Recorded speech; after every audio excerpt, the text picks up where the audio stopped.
Okay, நீங்கள் கேட்குறது வந்து அன்னதானம் அப்படிங்கிறது பரிகாரத்துக்குள்ளே வருமா அப்படி வந்து கண்டிப்பாக வராது. நான்வெஜ் சாப்பிடாதவங்களா பார்த்துருக்காங்களா வந்து தன்னை பெருமையாக பேசும். அந்த பெருமை அப்படிங்கிறது கொஞ்ச நாள் கழிச்சு அந்த பெருமை என்ன ஆயிருன்னா அது ஒரு இது வந்து கடமைன்னு கூட எடுத்துக்கலாம். சகோதர கடமை, ஒரு ஆன்ம கடமைன்னு கூட எடுத்துக்கலாம். அப்போ இந்த கடமைக்காக நம்ம செய்கிறோம் அப்படிங்கிற மாதிரி செய்யலாமே தவிர, ஆனால் அது பரிகாரம் மாதிரியோ சாப்பாடு போட்டால் நல்லது நடக்கும் அப்படிங்கிற மாதிரி செய்வது வந்து அது வந்து இன்னுமே ஞாயிற்றுக்கிழமை மதியம் எங்கே வேணாலும் ஹோட்டல் இருக்காது. பசியில் பிள்ளைகளை வச்சு என்ன பண்ணுறதுனா ஒரு அன்னதானம் போடுவோம். நம்மளுக்கு அப்படியே கடவுளுமே அவன் தெரியும். அப்போ அந்த மாதிரி சிச்சுவேஷன்லையும் மக்கள் இருப்பாங்க. அவங்களுக்கு நீங்கள் போடுங்கன்னு சொல்கிறாங்களே தவிர, இன்னொரு விஷயம் நான் இதுக்கு முன்னால் ரெண்டு வீடியோ சொன்ன மாதிரி நம்மளுக்குள்ள அன்பே உருவாக நம்ம மாறும் பொழுது நம்மளுக்குள்ள இறைவனுடைய குணம் நம்மளுக்குள்ள நிரம்பிக்கிட்டே இருக்கும்.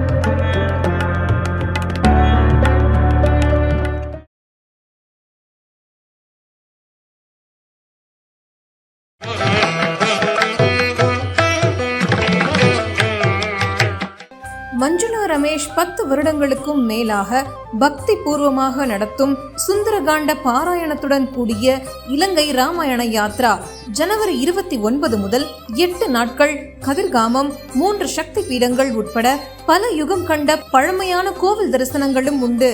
தொடர்புக்கு 9443761136. வணக்கம். வணக்கம். ஒரு பதிவிலையுமே நேர்களுக்கு ஒரு தெளிவான விளக்கம் கொடுத்துட்டு இருக்கீங்க. ஸோ அடுத்து பார்த்தீங்க அப்படின்னா, நீங்கள் எப்பயுமே சொல்கிற ஒரு வார்த்தை பரிகாரம் அப்படின்றது இல்லவே இல்லைங்க அப்படின்னு சொல்லுவீங்க.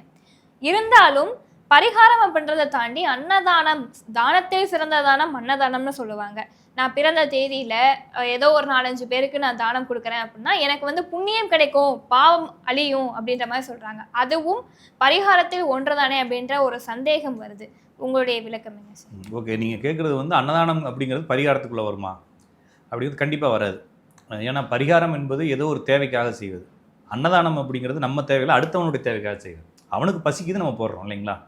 நம்மளுக்கு அப்ப நம்ம வந்து அந்த இடத்துல நமக்கு புண்ணியம் கிடைக்கும் நம்ம சொல்லணும் அப்படின்ற அது சொல்ல தேவையில்லை. நீங்கள் முதல் நாள் அன்னதானம் பண்ணுறீங்கன்னா பெருமைப்படுவீங்க இல்லைங்களா? நான் நான்வெஜ் சாப்பிடாதவங்கள பார்த்துருக்கேன். நான் வந்து நான்வெஜ் சாப்பிடாதவங்கன்னா பிறந்ததுலேருந்து இல்லை, இடையில சாப்பிடாதவங்க, கொஞ்ச நாள் சாப்பிடாதவங்க, அவங்களாம் வந்து தன்னை பெருமையாக பேசுவாங்க. அந்த பெருமை அப்படிங்கிறது கொஞ்ச நாள் கழிச்சு அந்த பெருமை என்ன ஆயிருன்னா அது ஒரு யதார்த்தமாக மாறிடும். அடுத்தவங்களை சிறுமைப்படுத்துறது, இது மாதிரி விஷயங்கள் அந்த ஆரம்ப காலத்தில் இருக்கும். அது மாதிரி இந்த அன்னதானம் போடுறவங்களுக்கு கொஞ்ச நாளைக்கு வந்து நான் பெருமையான அதை போட்டேன் இதை போட்டேன், 15 ரூபாய்க்கு சோறு வாங்கி போட்டு 15,000 ரூபாய் சொல்லுவாங்க சரிங்களா? இது வந்து ஆரம்ப காலத்தில் இருக்கக்கூடிய குழப்பம்.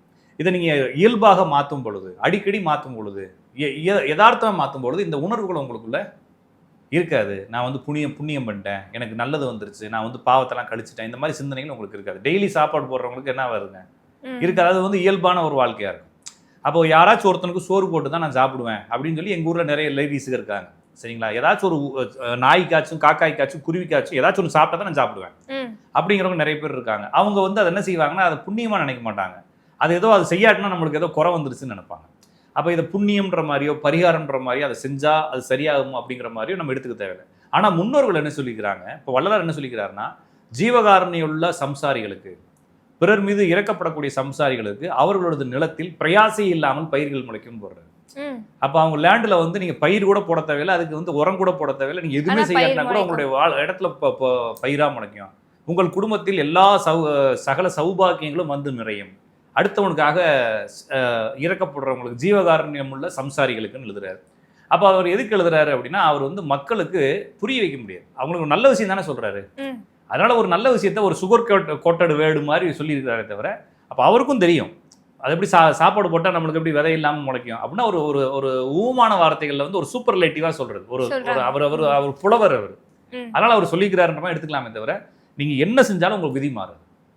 சாப்பாடே அள்ளி போட்டாலும் உங்களுடைய விதி மாறாது. அப்படி பார்க்குறதா இருந்தால் நிறைய அன்னதான கூடங்கள்லேயே இருக்கிறவங்க வாழ்க்கை அப்படியே தான் இருக்குது. நிறைய சாப்பாடு போடுறவங்களுடைய இடமும் அப்படி தான் இருக்குது. இப்போ அன்னதானம் அப்படிங்கிறது எந்த வகையான நம்ம வச்சுக்கலாம் அப்படின்னா, அது பரிகாரமாக நீங்கள் எடுக்கக்கூடாது. இது வந்து நம்மளுடைய கடமையாக வச்சுக்கலாம் சரிங்களா? இப்போ வந்து எல்லாருமே ஆன்ம உரிமை சகோதரர்கள்னு சொல்கிறாங்க. நீங்களும் நானும் சகோதரியாக இருக்கலாம், ஆனால் வேறு வீட்டில் பிறந்துக்கிறோம், ஆனால் ஒரே ஊரில் பிறந்துக்கிறோம் அல்லது ஒரே உலகத்தில் பிறந்திருக்கோம். நம்ம எங்கே இருந்தால் ஒருனுடைய படைப்பினுடைய பிரான்ச்சாக தான் வந்து நிற்கிறோன்றப்ப நம்மளுக்குள்ள ஒரு சகோதர உணர்வு இருக்கணும். அப்போ நீங்கள் கஷ்டப்படுறப்ப என்கிட்ட காசு நிறைய இருக்கிறப்ப அதை கொடுக்கணும். அது ஒரு உணர்வு. அந்த உணர்வை வளர்க்குறதுக்காக அல்லது நம்ம உங்களுக்கு வந்து நான் வந்து கூட்டு வந்து உங்களுக்கு ஒரு வீடோ ஒரு காரோ வாங்கி கொடுக்க முடியாது என்னால். அப்படி வாங்கி கொடுத்தாலும் உங்களுடைய வாழ்க்கையில் ஒருவேளை நான் வாங்கி கொடுத்த காரை வச்சுட்டு உங்களால் வாழவும் முடியாது. ஆனால் உங்களுக்கு பசி இருக்கும்போது உங்களுடைய உயிரே போகிற அளவுக்கு வேதனை இருக்குது. அப்போ அது என்னால் முடியுங்கிறதுனால ஒரு சாப்பாடு வாங்கி கொடுக்கறதுனால தப்பு ஒன்றும் இல்லை. இது வந்து ஒரு சகோதர உரிமைக்காக, இது வந்து கடமைன்னு கூட எடுத்துக்கலாம். சகோதர கடமை, ஒரு ஆன்ம கடமைன்னு கூட எடுத்துக்கலாம். அப்போ இந்த கடமைக்காக நம்ம செய்கிறோம். அந்த கடமை வந்து நம்மளுக்குள்ள உள்ளுறவே அந்த உணர்வு இருக்குது. அந்த உணர்வை வந்து நம்ம இன்னுமே சரி பண்ணி இதை ஒரு பெருமைக்காக கூட செஞ்சுட்டு போகலாமே அப்படிங்கிற மாதிரி செய்யலாமே தவிர, ஆனால் அது பரிகாரம் மாதிரியோ சாப்பாடு போட்டால் நல்லது நடக்கும் அப்படிங்கிற மாதிரி செய்வது வந்து அது வந்து இன்னுமே வந்து உங்களை பழமை ஒரு மாதிரி குழப்பத்துக்குள்ள தான் கொண்டு போகும். அப்புறம் நிறைய பேர் என்ன சொல்லுவாங்க, ஆனால் நான் சாப்பாடு போட்டுக்கிட்டே இருக்கிறேன், எதுவுமே செய்ய மாட்டாரு இறைவன் சொல்லுவாங்க. இப்போ இறைவனுக்கு நீ ஏதோ செய்யணும்னு இறைவனுக்கு சோறு போட்டுக்கிட்டு இருக்கியான்னு கேள்வி இருக்குது. அதனால வந்து இதையும் வாழ்க்கையினுடைய மாற்றத்துக்காக செய்யக்கூடிய பரிகாரத்தை நீங்கள் வந்து எந்த இடத்துலையும் நீங்கள் லிங்க் பண்ண தேவையில்லை. ஆனால் என்கிட்ட ஜாதகம் கேட்குறவங்க ரொம்ப ப்ரெஷர் கொடுப்பாங்க. சார் பரிகாரம்னு வாங்க, போய் யாருக்காச்சும் சோறு போடுன்னு சொல்லுவேன். சரிங்களா? திருவண்ணாமலைக்கு போ, இல்லைன்னா பழனிக்கு போ. நிறைய ஏன்னா மக்கள் கூடுற இடம். நீங்கள் வந்து இப்போ டீனருக்கு முன்னால் உட்காந்துட்டு கடையில் ஏதாச்சும் கொடுத்தா வாங்க மாட்டாங்க. கோயிலில் போய் கொடுத்தா வாங்குவாங்க. அப்போ அந்த மாதிரி வாங்கக்கூடிய இடங்களில் கொண்டு போய் கொடுக்கறது, அதுவும் வந்து அளவாக கொடுக்கறது, இல்லைன்னா ஒரு பசியாடுற அளவுக்கு கொடுக்கறது. இப்போ நிறைய இடங்களில் பார்த்தீங்கன்னா ஒரு காலத்தில் கஞ்சி தான் ஊற்றுனாங்க. கஞ்சி ஊற்றுறது எதுக்குன்னா பசிக்கிற மட்டும் தான் வாங்குவோம்.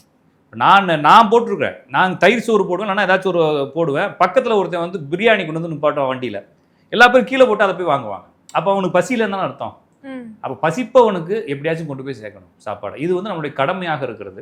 அப்போ வந்து பிறருக்கு சாப்பாடு கூட. ஏன்னா இன்னொரு விஷயம் என்ன சொல்கிறாங்கன்னா, ஏன் நம்ம போய் தேடி போய் போடணும் அப்படின்னா, இப்போ எனக்கு வந்து பசிக்குதுங்க. இப்போ நான் வந்து ஒரு திருச்சிக்கு போயிருக்கிறேன், பசிக்குது, கையில் காசு இல்லை, என்ன செய்வேன்? யாராவது கொடுத்தாங்கன்னா யாருக்கு நான் பிச்சை எடுப்பேன்? நான் போய் இல்லை, அப்போ முடியாது. அப்போ வள்ளலாரும் சொல்கிறாரு, எல்லாரும் அசிங்கப்பட்டு நிற்போன்னு சொல்கிறாங்க. அடுத்தவன்ட்ட கையேந்துறதுக்கு நமக்கு எவ்வளோ கேவலம் தெரியுங்களா, எவ்வளோ வேதனையாக இருக்குது தெரியுமா? அந்த வேதனையை, பசியை விட அது இன்னும் வேதனையும் கொடுத்துறாரு. அப்போ பசியை கூட பொறுத்துக்கலாம், இந்த வேதனையை ஒருத்தனால பொறுத்துக்க முடியாமல் அவன் என்ன செய்கிறான்னா கூனி குறுகி, அவள் பசியினுடைய உடம்புல நடக்கக்கூடிய விஷயங்கள்லாம் சொல்கிறார். சுருங்கி, ரத்தம் சுருங்கி, குடல் சுருங்கி, நாக்கு சுருங்கி, காது அடைத்துன்னு சொல்லி மொத்தம் ஒரு 15 பக்கத்துக்கு எழுதியிருக்காரு அதனுடைய கொடுமை நம்ம உடம்புல என்ன நடக்கணும். இந்த கொடுமையெல்லாம் விட பெரிய கொடுமை என்னன்னா அடுத்தவன்ட்டு போய் கையேந்து நிற்கிறது.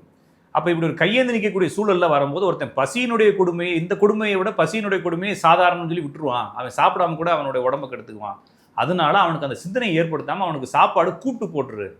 அவன் கூட்டத்தில் நிற்கிறப்ப அவன் அசிங்கம் இல்லாமல் என்ன செஞ்சிருவான், வந்து வாங்கி சாப்பிடுவான் அப்படின்ற மாதிரி ஒரு உணர்வை அப்போ சொசைட்டியில் வந்து அவனுக்கு அசிங்கமும் கொடுக்கக்கூடாது.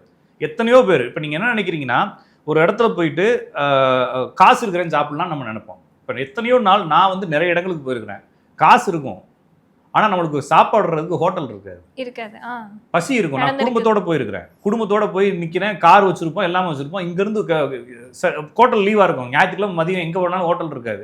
பசியில் பிள்ளைகளை வச்சுட்டு என்ன பண்ணுறதுனா ஒருத்தர் அன்னதானம் போட்டு இருப்பான், நம்மளுக்கு அப்படியே கடவுளுமே அவன் தெரியுவான். அப்போ அந்த மாதிரி சுச்சுவேஷன்லையும் மக்கள் இருப்பாங்க. அவங்களுக்கு நீங்கள் போடுங்கன்னு சொல்கிறாங்களே தவிர இது வந்து சமூக நன்மைக்காகத்தானே தவிர இது தனி மனித நன்மைக்காக இல்லை. இன்னொரு விஷயம், நான் இதுக்கு முன்னால் ரெண்டு வீடியோ சொன்ன மாதிரி நம்மளுக்குள்ள அன்பே உருவாக நம்ம மாறும்பொழுது நம்மளுக்குள்ள இறைவனுடைய குணம் நம்மளுக்குள்ள நிரம்பிக்கிட்டே இருக்கும்.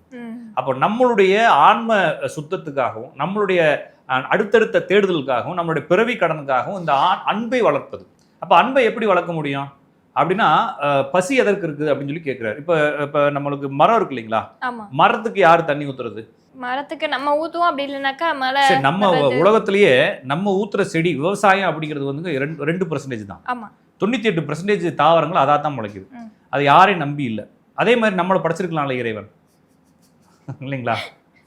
எதுக்கு இந்த சாப்பாடை கொடுத்தான், எதுக்கு பசியை கொடுத்தான்? பசி இல்லாமல் நம்ம ஒரு 10 நிமிஷம் மண்ணுக்குள்ளே காலை ஒரு 1/2 அடி காலை உள்ள வச்சுருந்தோம்னு வச்சுக்கோங்க, சர்ன்னு உறிஞ்சிருந்தோம்னு வச்சுக்கோங்க, பசி வந்துருக்காது. எதுக்கு சாப்பாடை கொடுக்குறோம் அப்படின்னா, பசி என்பது ஒரு உபகார கருவின்னு சொல்கிறார் வள்ளலார்.